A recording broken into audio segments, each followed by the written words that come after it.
Today's video is going to be a little bit different, more of a rambly kind, so if you don't like these kinds of videos, I totally understand. There's more videos to watch, there always is, so I totally understand if you don't want to watch something like this, but if you're like me, well, you like to talk tech and random stuff all the time because somebody might be interested in it. So let me pan down and show you this. This is my, for the most part, daily driver laptop, a 2015 MacBook Air. And I'm going to talk about why I bought it right now.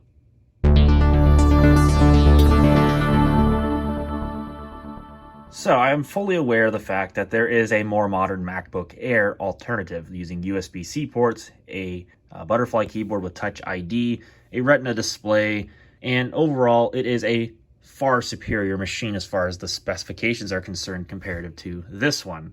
It's got a faster CPU, it has actually faster storage, it's got the good trackpad in it, which I actually really like, and for the most part it looks like a modern machine comparative to this one, which looks like it came straight out of 2008 or 2011 if you rather. But my digressions aside about why I chose this one, the reasons why I chose this one over a brand new one, if I can actually say my phrases properly, because all my videos are unscripted, they usually are. Well, I'm going to start rambling about that right now. So for those who want the exact specifications of my unit, here we go. Mine is the base CPU with the upgraded RAM and the basic SSD. Kind of glad I got one with 8 gigabytes of RAM, because as you know with MacBook Airs, the RAM is soldered to the motherboard, so you can't upgrade it after the fact. I got this machine secondhand for $400, and I think that was a reasonable asking price. I'm not going to go too in-depth about the physical condition. It's like a used, very good condition machine. I would say like A- grade. So it's very good shape.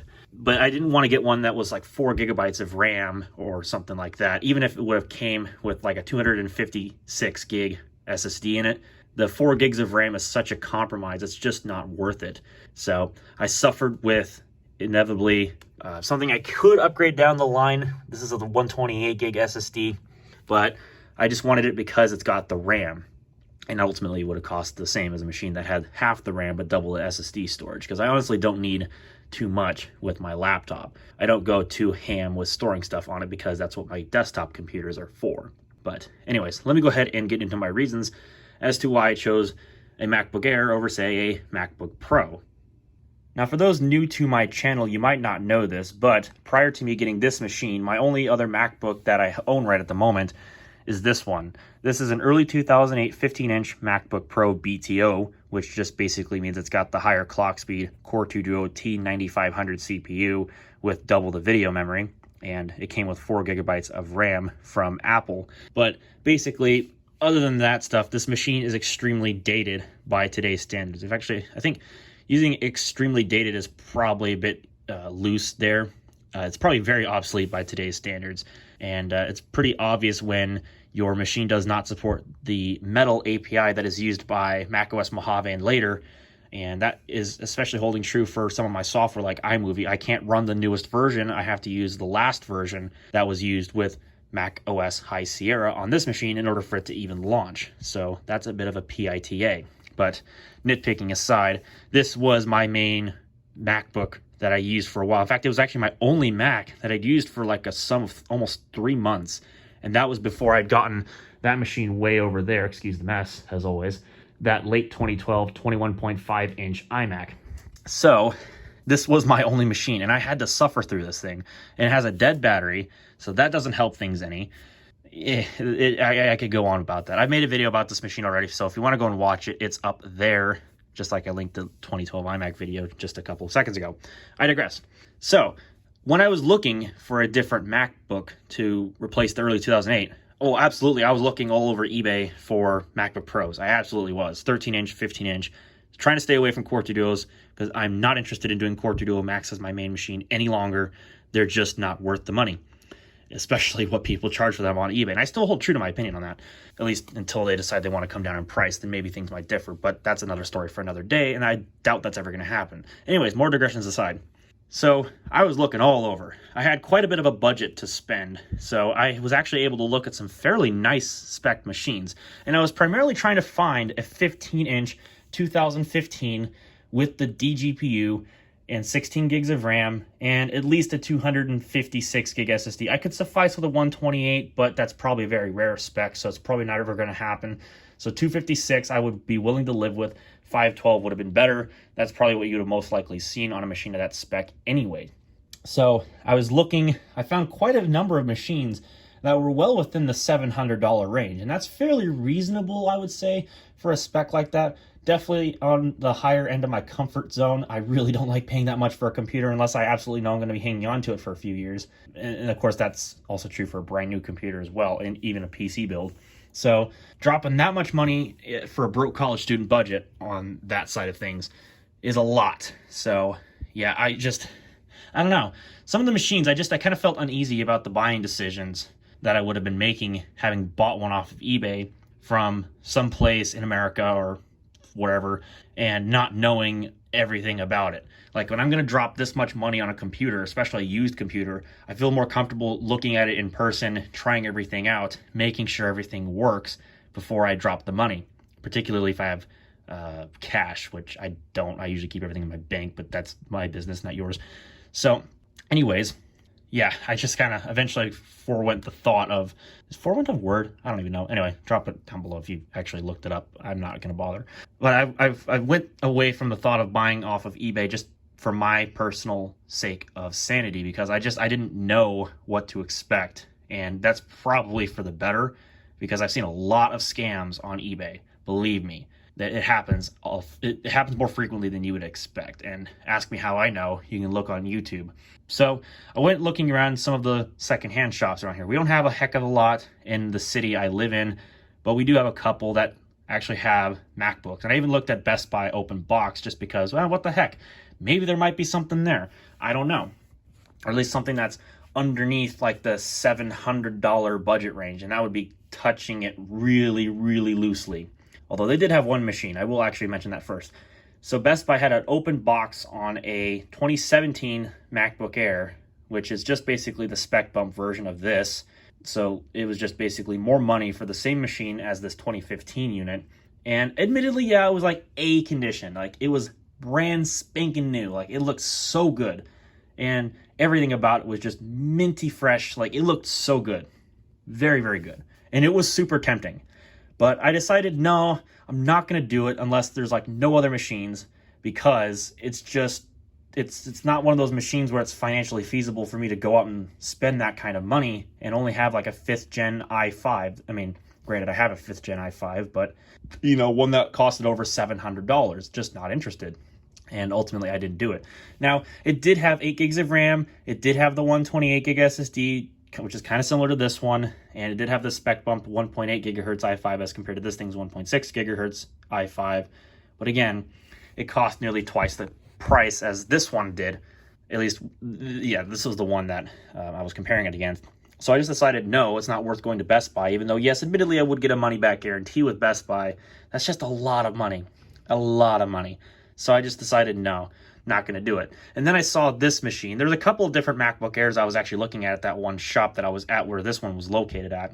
I looked at 3 different MacBook Airs. I kid you not. There was the first one I was looking at, which was an 11-inch, but that one ended up being kind of a hunk of crap. It was an education model 2011 11-inch with 2 gigs of RAM. So somebody at the IT department really cheaped out with one of those. And ultimately, someone actually bought it, and then they tried to flip it on Facebook Marketplace for like $400. And I'm just like, dude, get f***ed. You're never going to sell that for $400. It's never going to happen. Everybody around here, and kind of a bit of a backside thing, it happens all the time. In fact, I actually listed my Acer Veriton M2630G computer for what I thought was a fairly reasonable price with 8 gigs of RAM, the Radeon R9 270 graphics card, a 500 gig hard drive, which is the one it came with when it was new, and the Core i3 4130 CPU. And I accepted a reasonable offer on it because I'm usually that kind of person. If somebody's going to bring cash, I'm usually willing to accept some offers. And met the guy, sold it, whatever. And I got rid of a pair of the Acer branded peripherals because I just don't need a bunch of these keyboards and mice I have lying around. Let's face it, I'm going to be running out of storage. So that's kind of something I have to consider when getting rid of these things. Anyways, to cut it short, this showed up. And those people are talking too. anyways, back to my little mini rant. This thing showed up, and yeah, I'm not surprised to see when I was looking around the groups that people were giving him all of the laughing reactions on Facebook, and I gave one too, because that is just such bullshit. People around here do that all the time. They will lowball you, and then they will take the machine that they just bought from you and try to flip it for profit. And it's the exact same effing machine. Like, literally, they don't do anything to it, and it's disgusting. And that's why I don't tend to sell to a lot of these idiots. I tend to be more selective to people who actually give a fuck about buying a computer that they actually want to use for computer purposes, not just to fuck people around and, you know, just take their machine and try to make their own money. It's like, dude, just make your own and sell it. It's not like you haven't done that already with a bunch of those budget gaming computers that you make for your own fucking Facebook Messenger, I can't speak, marketplace profile. There we go. Get your terms right, Jordan. So it just pisses me off that a lot of this happens, and I'm sorry I had to use a lot of the sensor beeps, so I know it probably triggers a lot of people. I apologize. I just don't want to get hit by COPPAs. That's just my precaution. But anyways, it just, I did not want to, like, anyway, rant about that over. So back to the MacBook before I start going off on this baloney again. So I didn't obviously get that 11-inch because, yeah, I didn't care. Then there was a couple of 13 inches, this one included. There was a early 2014 unit that had 4 gigs of RAM, but it had a 256 gig SSD.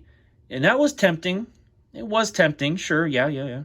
But that 4 gigs of RAM really hurt. Like, I didn't want to suffer with that because modern macOS is a RAM, like, B word, a mega B word. Like, the more RAM you give it, the better. And that's always been true with these more modern macOS releases. So I was trying to not fall underneath one of those rabbit holes and just not try to, like, get myself into one where I would regret buying the machine. So fortunately, this machine actually showed up. Now, they did have a 2018 model, but I just didn't want to buy something with the butterfly keyboard. I just wasn't ready for it yet. So this was like my ultimate saving grace, considering I didn't buy that 2015 MacBook Pro they also had, which was a 13-inch base model that had a high cycle count on the battery, and it booted a macOS in safe mode. I just didn't know that. And it had heavy screen delamination issues, which doesn't really bother me too much, but, you know, it just added up, and I just said no ultimately in the end. And that was a good thing because I didn't want to deal with something like that. Anyways, so that landed me to this machine right here in the end. And it was originally marked at $500, but I actually smack talked the store a little bit because in like less than a week after I was looking at this machine, it would have gone down to $400. So they actually let it go down to $400. They actually sold it for that much. So I figured, at $400, it's a reasonable deal. It's not, you know, anything screaming dealing or anything like that, but it's a reasonable price for the specs of the machine. I saw them going around eBay for around $400, $450, and maybe sometimes lower or higher depending on the actual physical condition of the computer. So all in, I would say like $420 something after sales tax, I think it was, or maybe it was a little more, I can't recall exactly. This machine is now in my possession. So anyways, besides the whole rambly bit about this, so what really drew me to this machine? Well, really in the end, honestly, it's nice to have a MacBook Pro. I'm not going to beat around the bush. It would certainly been nice to have a machine like that once again. However, I'm not really too crazy about the Pro name in the MacBook Pro. See, the thing with the MacBook Air 2015 and the MacBook Pro 2015 is that they virtually use the exact same CPU. The MacBook Pro in the base model configuration with the 2.7 gigahertz i5, really the only major differences are a 1.1 gigahertz difference in the base clock speed, and the MacBook Pro has to power a Retina display, so it has to have the Iris 6100 graphics of the i7-5257U CPU, whereas this has the i5-5250 CPU, or 5250U CPU to be more specific.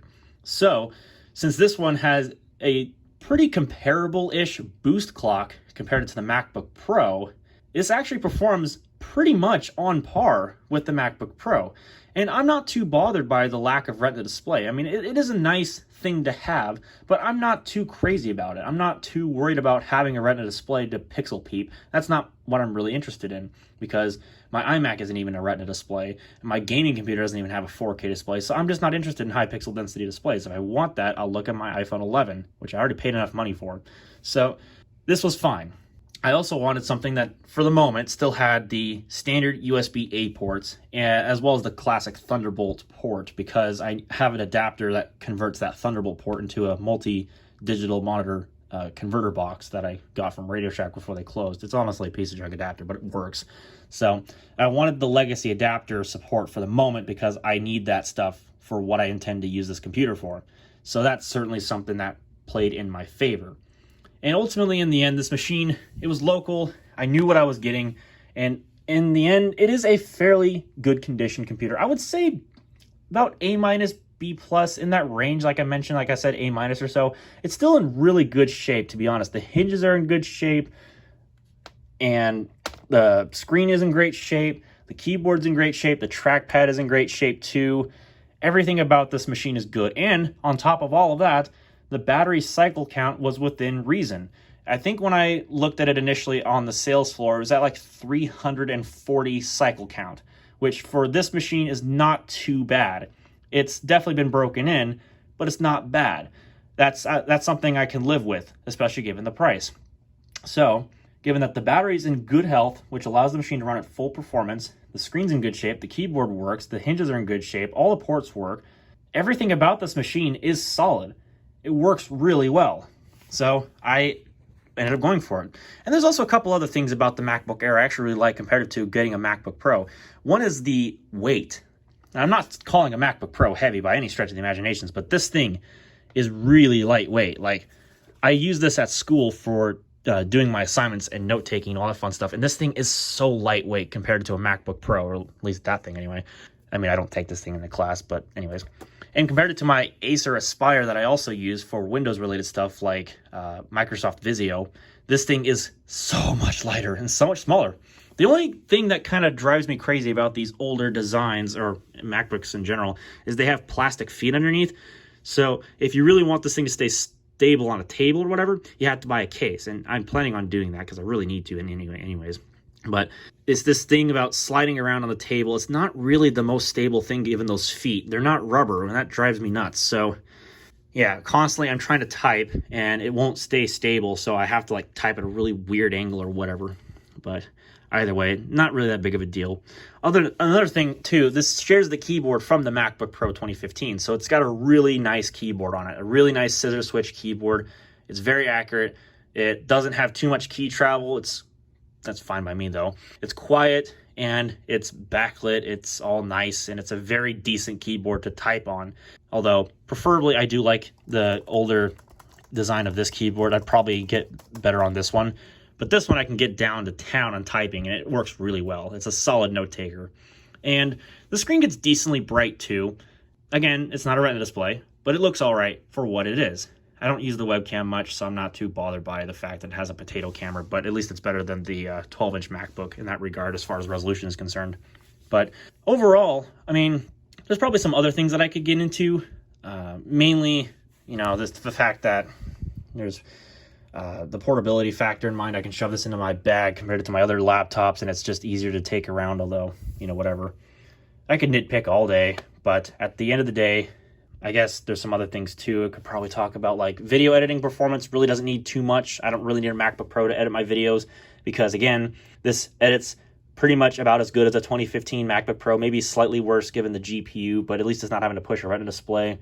But otherwise, this edits very much identically to a 2015 MacBook Pro due to the boost clock speeds of the CPU. And it's just, I don't know, just something about this machine just gives me all the good vibes, if you know what I mean, man. I'm probably going to meet him right there. I probably going to regret that one. But yeah, overall, I mean, it's a MacBook Air. You've seen one, you've seen them all, except for the newer ones. So ultimately, in the end, it is my computer. I bought the damn thing. I paid the money for it. So, I mean, I really like it. I mean, I'm not going to do a review on it. I just thought I'd do a quick little rambly video talking about it and some other stuff and things. And, overall, I really do like this machine. It has made a great student machine. Would I buy one today for, I don't know, maybe the 2017 one, if you're looking at some of those refurbished or whatever? I would say no. It's not really worth it. I would just say find yourself a decent deal on a 2015 model. You'll save yourself a bunch of money in the process, and, you'll actually have basically the exact same machine as a 2017 model. unless you're willing to take the USB-C port challenge and, live dongle life, or sorry, hashtag dongle life. Honestly, in the end, I was willing to do that because this 2018 MacBook Air I was looking at, it looked really nice, and I was so tempted by it, but it was $600. I didn't know if I wanted to drop the money on it, and butterfly keyboard stuff. So, it's just things with these MacBooks, the newer ones anyways, you got to keep in mind. So, ultimately, in the end, this one just kind of fell into favor, and it will pretty much do everything I need it to do. I'm not too picky when it comes to computers sometimes, but for Macs anyways, it seems to fit the bill anyways. So I'm just gonna I'm gonna leave it there because I think I've rambled on long enough. Thank you all for watching, and hopefully I'll have a less rambly video coming soon. We'll have to see, so stay tuned. I'll see you all in the next one.